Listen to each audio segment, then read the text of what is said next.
What's up, everybody? My Rebook Wrestlemania countdown will continue shortly. Just three quick things. Number one, the NFL playoff season this year has been amazingly exciting. I've really been a happy football fan, even though my team didn't make the playoffs.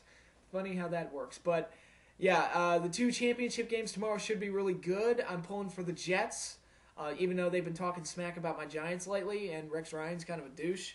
But I don't want the Steelers in the Super Bowl, so I'm definitely pulling for the Jets. And on the NFC side of things, I'm pulling for Green Bay to win it all. I want Green Bay to go to the Super Bowl, win it with Aaron Rodgers at quarterback, because I want them to succeed without Brett Favre. So here's hoping that happens, and let's hope we get two great games out of it, because I've really been enjoying the playoffs this year. And number two, I was going to have a discussion about the Royal Rumble. I decided to hold that off until next week because the pay-per-view's next week, and I'll talk about them upping it to 40 participants, the card in general, and my feelings on the Royal Rumble concept and why I like it so much. But I'll talk about that all next week. And number three, I've received a few private messages for question and answer videos, and I should have said this earlier, but I won't be doing another question and answer video until after WrestleMania because I'm doing this Rebook WrestleMania countdown stuff. So, it would not be wise to send me questions because chances are they'll wind up being outdated by the time WrestleMania rolls around anyway. So, yeah, don't send me questions now. I promise I'll do the videos after WrestleMania. I'll start those up again, but I want to do this Rebook WrestleMania countdown first. So, yeah, no question and answer videos for a couple months, but y'all can survive without that, right? So yeah, let's keep the countdown rolling.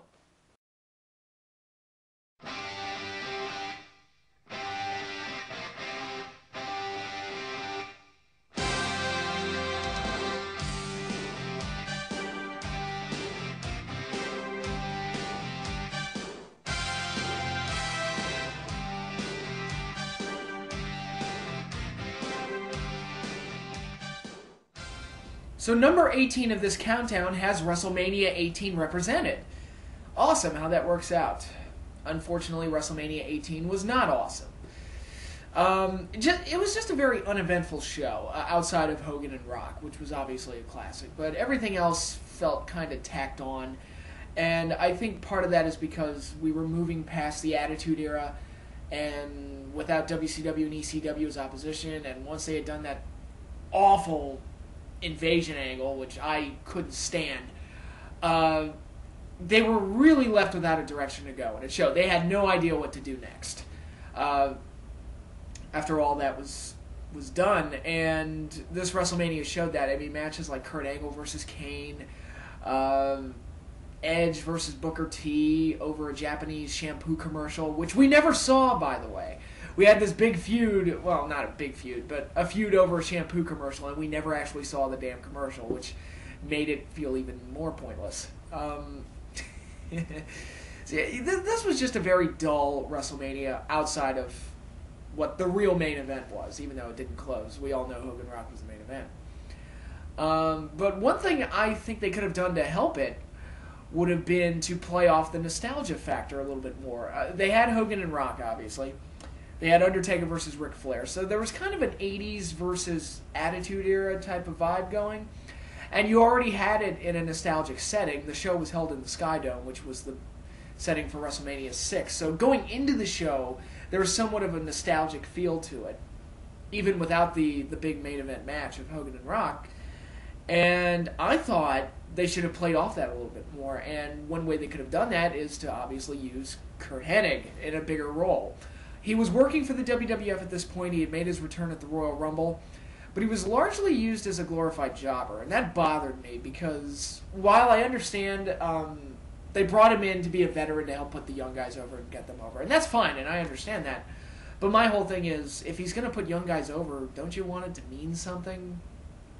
I mean, why not put him in a big feud or storyline with a big payoff at WrestleMania where he puts over somebody? That to me would be more meaningful than him, jobbing on Raw every week or Sunday Night Heat or whatever.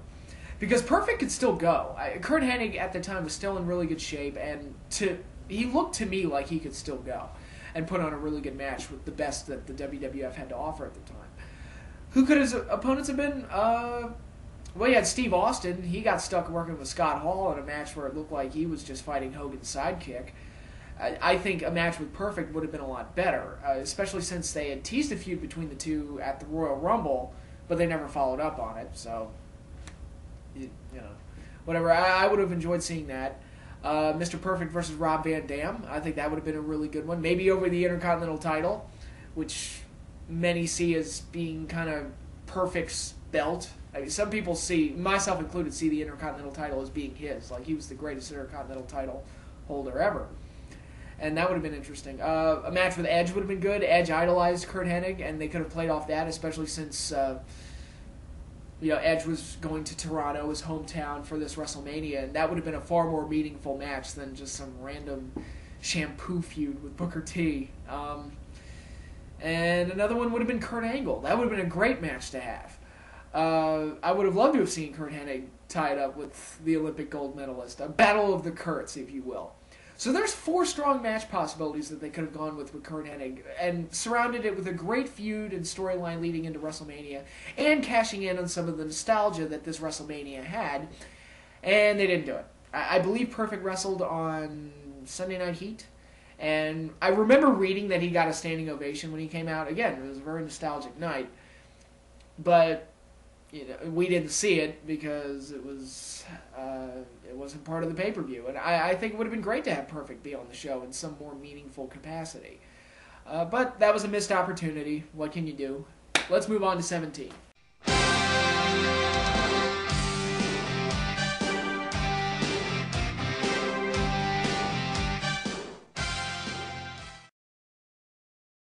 Wait a minute. Strike that. Reverse it. Thank you. Oh God, the shitty WrestleManias keep popping up on this list. Well, I guess it makes sense since I'm fixing mistakes, but yeah, WrestleMania 15 was, this was an awful one.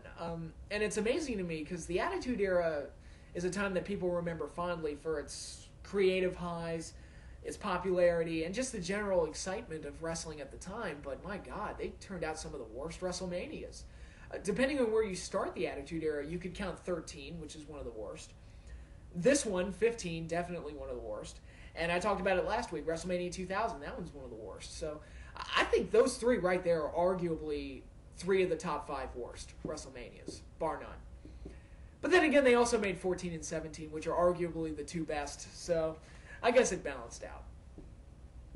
But yeah, I'm not a big fan of this one. And I think it's because large parts of it just felt like a long episode of Raw. It really didn't feel that special. A lot of the matches felt tacked on and uneventful. And then you had some matches like Taker versus Boss Man and Hell in a Cell, which were complete disasters. That match was a train wreck. I think it's the worst match in Undertaker's career, and I would go as far to say that it's the worst match in WrestleMania history. Yes, even over Gonzalez versus Taker at WrestleMania 9, which I feel gets way more hate than it deserves, but yeah, that Hell in a Cell match was awful. It was the only match left off the Hell in a Cell DVD, and nobody cared. That's how bad it was. But I'm not going to talk about that. I want to talk about one major problem that this WrestleMania had and really took away from the undercard, and that's something I refer to as the Outlaw Switch. And it's a perfect example of bad Russo writing. I like to focus on character directions and where they're headed when it comes time for the big show. One of my knocks on the WWE now is that they have so many guys that have no direction at all whatsoever. And that's a major problem. But here, going back to this WrestleMania, you had 2 characters on distinct character paths, and they got completely thrown out of whack. You had Road Dogg Jesse James and Badass Billy Gunn. They were a tag team, but they broke off into singles and went into separate divisions. Road Dogg went into the hardcore title picture where he won the belt, but then had to drop it due to injury. And that left it for Al Snow and Hardcore Holly to fight amongst it. So logic dictated, I'm going to quote Spock here, logic dictates that at WrestleMania it's Road Dogg versus Al Snow versus Hardcore Holly for the hardcore title, because that's what the story dictated. For Billy Gunn, he wanted to become Intercontinental Champion and prove that he wasn't just a tag team wrestler. He had a shot at Royal Rumble against Ken Shamrock, didn't win. Then he cost Ken Shamrock the title when he guest refereed a match in February. It was between Shamrock and Val Venus, so Venus won the title. So again, heading into WrestleMania, logic dictates that you have something involving Billy Gunn in the IC title, whether it be against Val Venus, Shamrock, something, or a three-way involving those guys, whatever the case. What did Russo do? He switched the Outlaws, and it completely threw both stories out of whack. And it was really a shame, because it was looking pretty good at the time. It's like, okay, good undercard, mid-card title storylines. I like this. Oh, wait, you're gonna fuck it up. Okay. Yeah, they put... I'm trying to remember how they did this. Oh, Billy Gunn won the hardcore title in an episode of Raw, which put him into the three-way. And then Road Dogg, out of nowhere, won the Intercontinental title, which put him in the four-way. And Ryan Shamrock was a key character in that whole IC title situation, too. So you had a bunch of guys that were somehow linked to her, which, again, was interesting. It had kind of that spiderweb effect where it branched off. You know, she and the Intercontinental title were a common factor in all four men's motivations. It's like, okay, that's interesting. But once you throw Road Dogg in the mix, it kind of throws the entire thing out of whack. Like throwing Billy Gunn into the hardcore title match. Throws the entire story out of whack.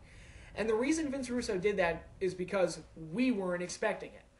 And I often cite this as an example of, you know, yeah, you can shock us, but that doesn't necessarily mean the story's going to be good. And you saw it right here. They fucked up 2 WrestleMania caliber matches and made them uneventful and made them bouts that nobody really cared about. So...